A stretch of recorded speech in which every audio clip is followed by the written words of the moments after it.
Have you ever noticed that the greatest battles in life are not fought against other people? They are fought within. We struggle with distractions. We wrestle with doubt. We promise ourselves we'll change, yet we repeat the same habits. We seek peace in the world, but often discover that our own minds refuse to be still. Paramahansa Yogananda once said, "The hardest obstacle is to overcome is yourself." When you sit to meditate at night, your nervousness and restlessness are still with you. Learn to control your mind and body. Be king of yourself. At first glance, these words may seem simple, but hidden within them is one of the deepest truths of spiritual life. Most people believe their suffering comes from external circumstances. They think, if only I had a better job, a better relationship, more money, more recognition, then I would finally be at peace. Yet, when the day ends and the world grows quiet, something remarkable happens.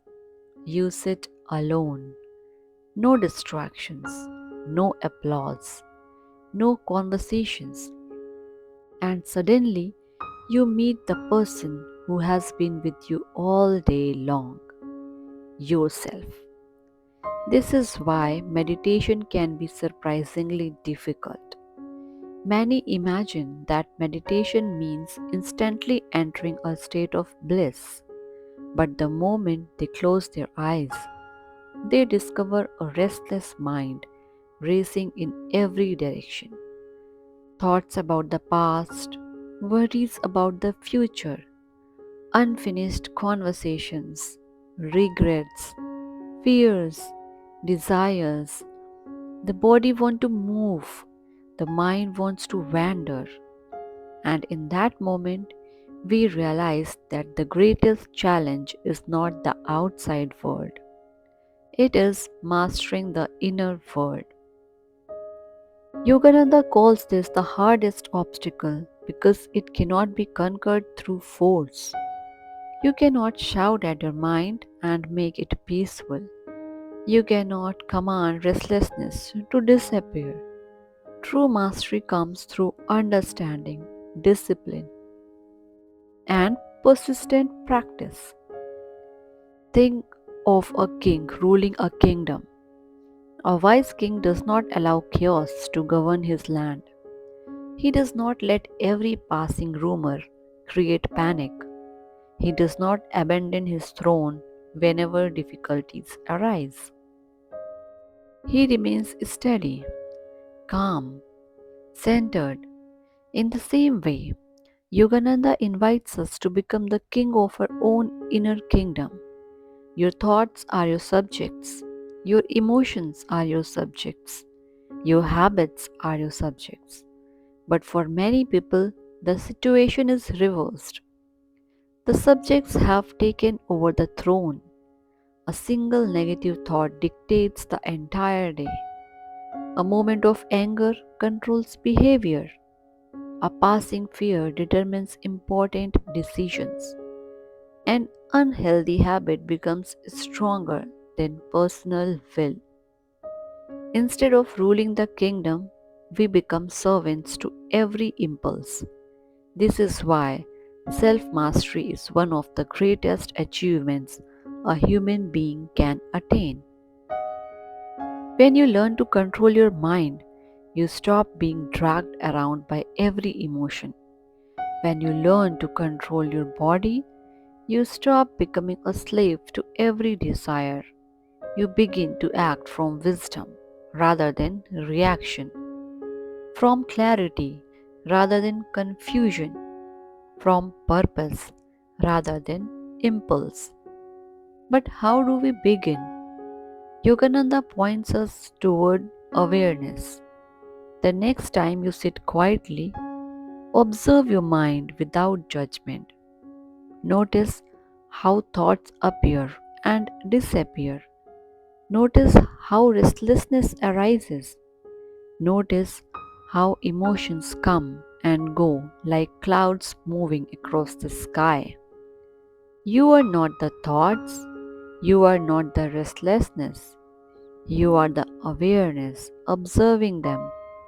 This realization changes everything. Imagine sitting beside a river. Leaves float by on the surface. You watch them pass. You do not jump into the water to chase every leaf. Similarly, during meditation, thoughts may continue to flow. Let them pass. Observe. Remain present. Return your attention to your breath, your prayer, or your chosen point of concentration again and again. This repeated act of returning is not failure, it is training. Every time you bring your wandering mind back to stillness, you strengthen your inner authority. You remind yourself who is truly in charge. Over time, the restless mind begins to cooperate, the nervous body begins to relax, the inner kingdom becomes more harmonious, and something beautiful emerges, a quiet strength. Not the strength that dominates others, not the strength that seeks recognition, but the strength that remains calm in the middle of chaos, the strength that chooses patience over anger, the strength that chooses faith over fear, the strength that remains anchored even when circumstances are uncertain. This is the power of self mastery. History remembers kings who ruled nations, but spiritual wisdom honors those who ruled themselves. Because a person who conquers the world but remains a prisoner of anger, anxiety, or desire has not truly won. Yet, a person who masters the mind possesses a freedom that no external circumstance can take away. Yogananda's message is ultimately one of empowerment. He is telling us that peace is not something we must search for in distant places. The kingdom we seek is already within, but we must learn to govern it patiently, daily, moment by moment. Each meditation session is an opportunity. Each challenge is an opportunity. Each restless thought is an opportunity to strengthen inner discipline. And with every small victory, we move closer to true freedom. So, tonight, when you sit quietly and discover that your mind is restless, do not become discouraged. Remember Yogananda's words. The obstacle is not there to defeat you, it is there to train you. Each moment of awareness is a step toward mastery. Each return to stillness is a step toward inner sovereignty. And one day, through steady practice and unwavering determination, you'll discover a profound truth. The greatest victory is not over another person, it is over the unruly forces within yourself. For when you learn to control your mind and body, when you no longer bow before every fear, desire, or distraction, you become what Yogananda envisioned, the ruler of your own inner kingdom, the master of your own destiny, the king of yourself. Jai Guru.